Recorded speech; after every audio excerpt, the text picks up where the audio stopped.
Okay बच्चों, so हमारा next question है from rotational dynamics, that is question number 17, जो है a pendulum consisting of a massless string of length 20 centimetre. Length कितना दिया हुआ है उसका? 20 सेंटीमीटर, ठीक है। And a tiny bob of mass 100 gram. Mass भी किस में दिया है? ग्राम में, which is like 100 gram. Is set up as a conical pendulum. उसको क्या किया है? कोनिकल पेंडुलम, लाइक ऐसे हमारे कोनिकल पेंडुलम में वो क्या हो रहा है? मूव हो रहा है। Its bob now performs 75 rotations per minute, 75 rotations revolutions per minute, ठीक है। कैलकुलेट द काइनेटिक एनर्जी, हमें क्या फाइंड आउट करनी है? काइनेटिक एनर्जी फाइंड आउट करनी है। And increase in the gravitational potential energy of the Bob. यहाँ पे दिया हुआ है पाई स्क्वायर जो है वो हमें एज इक्वल टू 10 कंसिडर करना है, ठीक है। तो सबसे पहले देख लेते क्या क्या चीजें गिवन है। तो यहाँ पे गिवन लिख देते हैं। गिवन में सबसे पहले तो यहाँ पे देख सकते हैं लेंथ दिया हुआ है, सो लेंथ देख देते हैं। तो यहाँ पे ये 20 सेंटीमीटर है, जिसको हम लोग 0.2 मीटर लिख सकते हैं, बराबर। ओके, देन यहाँ पे मास भी दिया हुआ है, तो मास दिया हुआ है 100 ग्राम्स, जिसको हम लोग लिख सकते हैं 0.1 की। ये सारा मैं SI में कन्वर्ट कर रहा हूँ, SI यूनिट्स में कन्वर्ट, ठीक है। एंड 75 रिवोल्यूशंस पर मिनट है, पर मिनट है, तो हमें ये कन्वर्ट करना पड़ेगा पर सेकेंड में, राइट। सो इसको फ्रीक्वेंसी एन से रिप्रेजेंट कर लेते हैं, और वो कितनी है? 75 RPM। तो उसको कन्वर्ट करेंगे 75 डिवाइडेड बाई 60 से, अगर मैं कन्वर्ट करता तो मुझे RPS में मिल जाएगा। तो that can be 5 divided by 4 RPS हो जाएगा। 5 डिवाइडेड बाई 4 क्या हो जाएगा? RPS हो जाएगा वो, ओके। अब हमें पता है कि ये फ्रीक्वेंसी है। फ्रीक्वेंसी क्या होता है हमें पता है, time is equal to 1/n लिख सकता हूं मैं। Time period is equal to 1/ frequency होता है, इट इज इनवर्सली प्रोपोर्शनल होता है, राइट। सो इसको क्या लिख सकता हूँ? 4/5, 4/5 सेकेंड्स हो जाएगा, राइट। और 4/5 सेकेंड्स अगर इसको डिवीजन हम लोग इसका करते हैं तो ये आ जाता है हमारा अराउंड 0.8 सेकेंड आ जाता है। क्या आता है? 0.8 सेकेंड। अब यहां से हम लोग फॉर्मूला यूज कर सकते हैं हमारे time period of the conical pendulum का। जो time period of conical pendulum क्या है formula? T is equal to 2 under root of L cos theta upon G। T is equal to 2 under root of 2 T is equal to 2 under root L cos theta upon G। तो यहां से अगर दोनों side square कर लेते हैं, squaring on both side अगर करता है तो यहाँ पे हो जाएगा ये मेरा T² and this will be 4 और यहाँ से ये भी हट जाएगा, स्क्वायर रूट हट जाएगा, तो ये L cos theta upon G बचेगा, okay. L cos theta upon G बचेगा। यहाँ से हम क्या कर सकते हैं, हमारे ये H की वैल्यू या फिर ये L cos थीटा, अगर आपको याद है, राइट, ये हमने डायग्राम कोनिकल पेंडुलम में सीखा था, बराबर। ये ऐसा हमारा कोनिकल पेंडुलम है, राइट। ये कोनिकल पेंडुलम में अगर यहाँ पे देखिए ये थीटा था मेरा, ये मेरा लेंथ था, लेंथ, तो इस तरफ मेरा L साइन थीटा था, और ये जो था ये कंपोनेंट हाइट वाला जो कंपोनेंट है वो क्या था? वो था ये वाला था हमारा L cos थीटा। तो L cos थीटा को मैं क्या लिख सकता हूँ? H लिख सकता हूँ, H के बराबर है। सो ये L cos थीटा क्या है मेरा? H के बराबर है। तो यहाँ से T² will be equal to 4 H upon G, H upon G, या फिर लाइक L cos थीटा भी हम लोग इसको लिख सकते हैं। तो यहाँ से क्या हो जाएगा? H will be equal to L cos theta, oh sorry, L ये L cos थीटा, एंड ये क्या हो जाएगा? G यहाँ पे, तो ये GT² अपॉन 4 GT² अपॉन 4 बराबर। सो अगर इसको आगे सॉल्व करते हैं तो G की वैल्यू हम लोग 10 ले लेते हैं, इनटू T की वैल्यू दी हुई है, T की वैल्यू हमारा टाइम है, टाइम कितना निकला हुआ है 0.8 सेकेंड, 0.8 डिवाइडेड 0.8 का स्क्वायर है डेफिनेटली, और नीचे 4, ये ऐसे कैसे, और पाई स्क्वायर अगर हम देखें तो क्वेश्चन में ही बोला है पाई स्क्वायर को हमें 10 लेना है।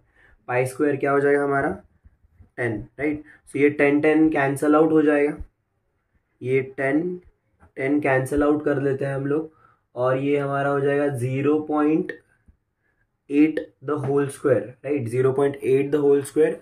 तो 8 का अगर मैं स्क्वायर ले लूँ तो वो हो जाएगा अराउंड 0.64, ये क्या हो जाएगा 0.64 समथिंग, और ये 4 से डिवाइड, तो ये 4 1 द 4 और ये 64 है, राइट। सो एक ये अराउंड 0.16 आ जाएगा, 0.16 आ जाएगा, ये माइनस नहीं है यहाँ पे कुछ नहीं, ठीक है, 0.16 आ जाएगा। ओके, तो ये 0.16 मीटर हमारा आया।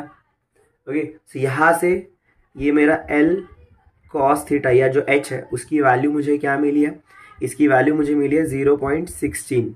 यहाँ से मैं cos थीटा की वैल्यू निकालता हूँ, that will be 0.16 divided by L, 0.16। L की वैल्यू हमने स्टार्टिंग में ही यहाँ पे लिखी हुई थी 20 सेंटीमीटर विच इज़ 0.2 मीटर, तो उसको पुट कर देंगे तो ये 0.2 मीटर हो गया, तो इससे वैल्यू आ गई 0.8। कॉस थीटा का वैल्यू क्या आ गया 0.8, राइट, कॉस थीटा का वैल्यू आया 0.8। तो यहाँ से थीटा का वैल्यू आएगा cos inverse of 0.8, cos inverse of 0.8। अब ये कॉस इनवर्स 0.8 आपको ये जो चीज़ है वो आपको फाइंड आउट करनी पड़ेगी लॉग बुक से।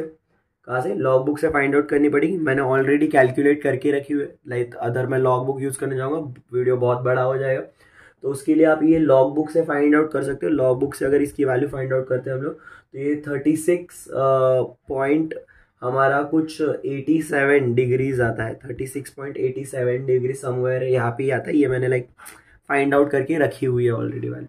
अब ये थीटा फाइंड आउट करने के पीछे का रीज़न क्यों है, बिकॉज लाइक हमें दो चीज़ें फाइंड आउट करनी थी इस क्वेश्चन में, जो था एक काइनेटिक एनर्जी और एक है हमारा ग्रेविटेशनल पोटेंशियल एनर्जी। ये दो चीज़ें हमें फाइंड आउट करनी है, राइट।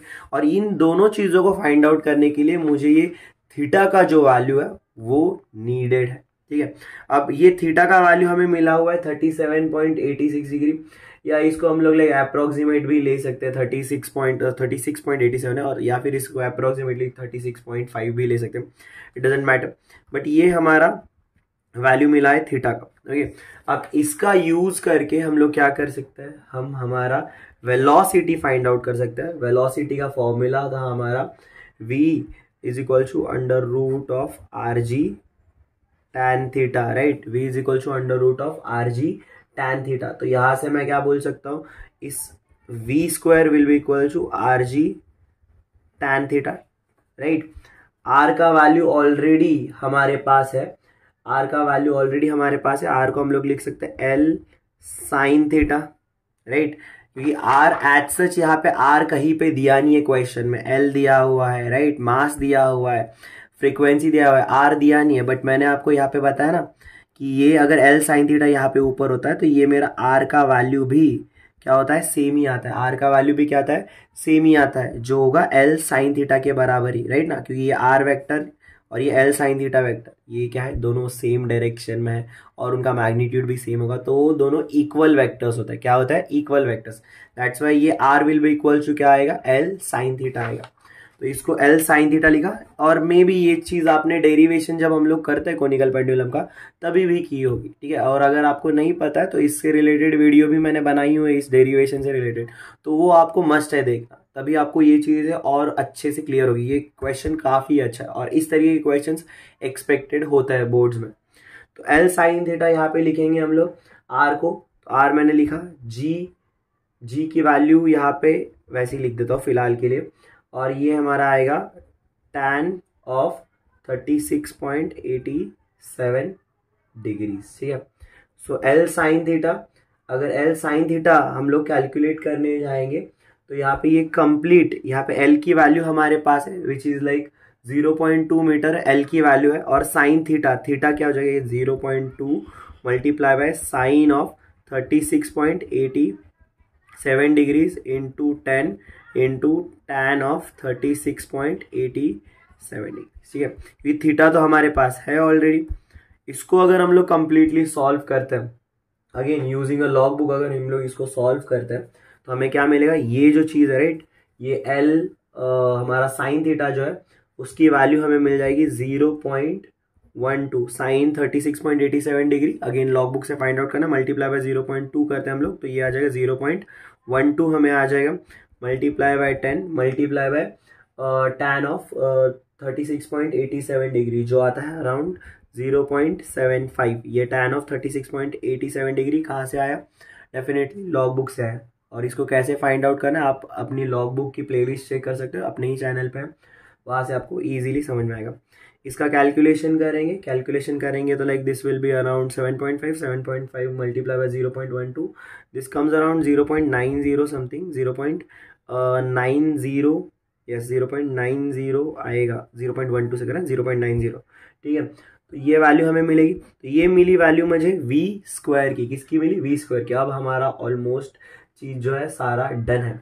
अब ये v स्क्वायर की वैल्यू मिली है मुझे, अब v स्क्वायर की वैल्यू मिली है तो काइनेटिक एनर्जी निकालना कोई बड़ा टास्क नहीं है। काइनेटिक एनर्जी का वैल्यू फॉर्मूला होता है हाफ mv स्क्वायर, तो यहाँ पे हाफ मल्टीप्लाई बाय m की वैल्यू क्या है हमारी 0.1 मल्टीप्लाई बाय 0.9, ठीक है। तो 0.1 मल्टीप्लाई बाय 0.9, 0.1 तो जाने ही दो, चलो ये हाफ है, हाफ को हम लोग क्या लिख सकते हैं 0.5, 0.5 मल्टीप्लाई बाय 0.9 तो ये 0.0 और 9 5 45 राइट, सो राइट, तो ये 2 0, तो ये 0.045 क्या आ जाएगा, जूल आ जाएगा, ये हमारी काइनेटिक एनर्जी होगी।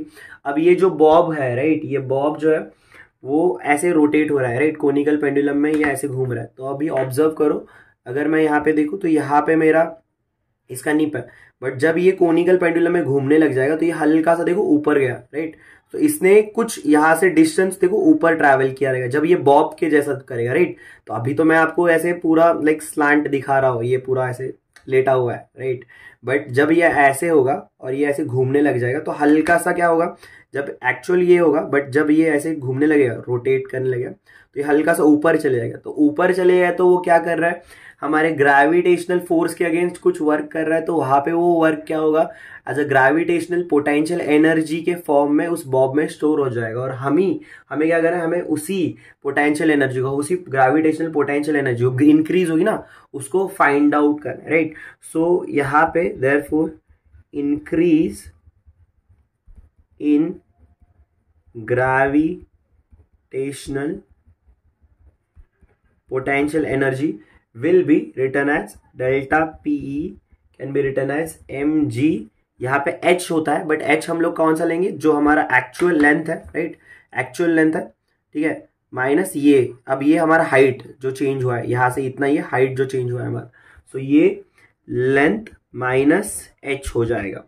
तो लेंथ माइनस एच, तो यहाँ पे 0.1 हमारा m दिया हुआ है, ग्रेविटेशनल को हम लोग 10 मान रहे हैं, और ये ब्रैकेट में 0.2 माइनस कितना था, ये हाइट हमारा कितना आया था, h की वैल्यू।